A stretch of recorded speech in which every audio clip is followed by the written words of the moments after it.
Akala mo ba kailangan mo ng million para mag-expand?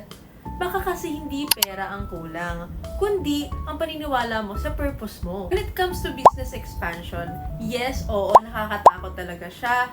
May mga oras sa pagdududahan mo, pati yung sarili mo, kung kaya mo pa ba to, tama ba yung ginagawa mo. But in our case, mas naniniwala kasi kami dun sa aming pangarap na makapagbigay ng magandang serbisyo, magandang location, hindi lamang para sa customers namin, kundi para dun sa mga tao na kasama namin sa hanap buhay. I have this formula that I use whenever I make a decision.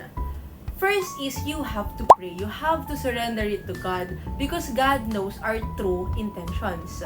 Second, listen to your numbers. The numbers speaks. Tanungin mo, dyan sa nakikita mo sa mga numero na yan, kaya ba ng margin mo? Meron ka bang buffer for emergencies? Third step is to surround yourself with good counsel. Sabi nga sa Proverbs verse 19:20-21, get all the advice and instructions you can so you will be wise for the rest of your life.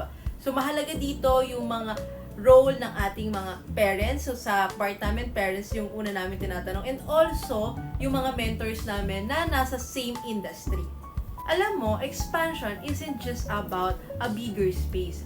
Expansion means laki ng puso mo para sa negosyo na pinaniniwalaan mo.